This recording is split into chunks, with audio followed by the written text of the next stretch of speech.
लोक मेसीला बघायला आली होती, परंतु लोकांना दिसलं काय, खूप सारे बाउन्सर, मोठमोठे काळ्या कलरचे बॉडीगार्ड असलेले बाउन्सर, लोकांना दिसले मंत्री, लोकांना दिसला शाहरुख खान. पण मेसीची काय झलकच दिसली नाही लोकांना. मेसी आला 10 मिनिटात तिथनं निघून गेला. मेसीची टूर चालू आहे भारतामध्ये आणि याच्यामध्ये सुरुवात झाली कोलकातापासून. आणि या कोलकातापासून सुरुवात झाल्यावरती मित्रांनो, याला गराडा घातला होता, ते म्हणजे बाउन्सरनी ह्याला गराडा घातला होता, मंत्र्यांनी याला गराडा घातला होता, ॲक्टर लोकांनी. मित्रांनो, जे घडलं त्या कोलकाताच्या स्टेडियमवरती, साल्ट लेक स्टेडियमवरती, ते अतिशय अनपेक्षित होतं, की 10 मिनिटासाठी लोकांनी चक्क 10-10, 15-15 हजार रुपये खर्च केले. लिटरली मित्रांनो, काही-काही लोकांनी अक्षरशः ब्लॅकनी ते तिकीट घेतले. पूर्ण स्टेडियम भरून गेलं होतं फक्त एका माणसाला बघण्यासाठी, ते म्हणजे the great Messi, the goat Messi, great of all time Messi. मित्रांनो, या फुटबॉलरचा जो जलवा आहे तो पूर्ण जगामध्ये आहे. आणि लास्ट 2022चं जे फिफा वर्ल्ड कप होतं ते मेसीनं जिंकलंय. मित्रांनो, त्याच्या आधी देखील ह्याचा दबाव तेवढाच होता. परंतु आता मित्रांनो, तो इंडियात आलाय म्हणल्यावरती आपली संस्कृती दाखवायला नको का? त्यामुळे आपले जे फॅन्स आहेत ते देखील आले. त्यांना इच्छा होती, त्यांची मनातनं इच्छा होती, की आम्हाला ज्या हिरोला बघायचंय, त्याच्याकडनं इन्स्पिरेशन घ्यायची इच्छा होती लोकांची. त्यासाठी 10,000 मोजले, 15,000 मोजले. आणि त्या मेसीचं दर्शन किती वेळ झालं? फक्त 5 ते 10 मिनिटात. तो आला, स्टेडियमवरती राउंड मारला आणि निघून गेला. बाउन्सरने तो ढकला होता, मंत्र्यांनी तो ढकला होता, शाहरुख खानने तो ढकला होता आणि तो निघून गेला. मित्रांनो, संतप्त झालेल्या अक्षरशः सगळ्या क्राऊडने बॉटल फेकल्या.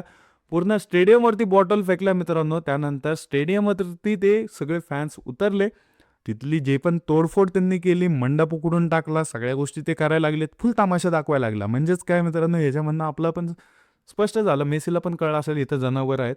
आणि जनावर का नाही होणार मित्रांनो? प्रत्येक वेळेस पॉलिटिकल इंटरफेस प्रत्येक कार्यक्रमात का असावा? एखादा माणूस जरी आला तरी आपले पॉलिटिशियन एवढं पुढं पुढं करतात चाटल्यागत, की लिटरली त्यांना हे कळत नाहीये की तो सर्वसामान्य लोकांसाठी तिथं आलेला आहे. मित्रांनो, शाहरुख खान असेल किंवा ते आजूबाजूचे जे पॉलिटिशियन्स असतील, बाउन्सर असतील, त्यांना ही देखील गोष्ट कळायला पाहिजे, की तो आपल्या देशातल्या लोकांना बघायला आलेत आणि तिथले जे देशातले लोक आहेत आपल्या देशातले, ते त्याला बघायला आलेत. ते तो जो व्यक्ती आहे, की अक्षरशः एका पिढीचा तो आयडियल आहे, त्याच्यासाठी लोकं तिथं आलेले आहेत, ना की तुमच्या ढेऱ्या बघण्यासाठी, तुमच्या मिशा बघण्यासाठी आणि तुमचे बाउन्सर बघण्यासाठी. थर्ड क्लासपणा झाला जो कोलकाता स्टेडियमवरती झाला मित्रांनो अक्षरशः. अत्यंत वाईट वाटतंय त्या लोकांकडं, की जे लोकं बाहेर येऊन अक्षरशः डोळ्यातनं पाणी काढतात ते, की आम्हाला त्याला एकदा बघायचं होतं. तो कसा दिसतो, काय दिसतो आम्हाला काही कळलं पण नाही. तो काय बोलला पण नाही. तो तिथनं आला, फक्त एक राउंड मारला आणि निघून गेला आणि याच्यासाठी आम्ही 10,000 ते 12,000 रुपये मोजले. मित्रांनो, फक्त स्टेडियममध्ये येणं आणि तोंड दाखवून जाणं यासाठी एका व्यक्तीने 10,000 ते 12,000 मोजलेत. पूर्ण स्टेडियम खचाखच भरलं होतं ते. आणि तुम्ही विचार करा मित्रांनो, या इव्हेंटसाठी लोकांकडनं किती पैसा वसूल करण्यात आला असेल. मित्रांनो, एवढंच नव्हे, कोलकाता नंतर तो हैदराबादला जाणार आहे, मुंबईमध्ये जाणार आहे मित्रांनो, दिल्लीमध्ये जाणार आहे. या पूर्ण टूरसाठी किती पैसा घेतला असेल त्यांनी? पैसा तर घेऊन देऊ मित्रांनो, ते फुटबॉलर आहेत, ते ब्रँड्स आहेत, ते पूर्ण जगामध्ये मोठे ब्रँड्स आहेत. पण सगळ्यात महत्त्वाची बाब म्हणजे काय आहे, त्यांना बघण्यासाठी सर्वसामान्य माणसं येतात आणि ह्याच्यामध्ये पॉलिटिशियन स्वतःच्या ढेऱ्या घेऊन, स्वतःचा मूर्खपणा घेऊन तिथे जातात. मित्रांनो, याच्यावरती ममता बॅनर्जी ज्या मुख्यमंत्री आहेत त्यांनी माफी देखील मागितली आहे. तरी पण जर एखादा फॅन खिशातनं पैसे घालून एवढ्या गोष्टीसाठी येतोय, तर त्याला ते सॅटिस्फॅक्शन भेटणं गरजेचं आहे. म्हणजेच काय मित्रांनो, त्या इव्हेंटमुळं जो रेव्हेन्यू जनरेट होतो त्याचा फायदा सरकारलाच होतो, त्याचा फायदा मंत्र्यांनाच होतो.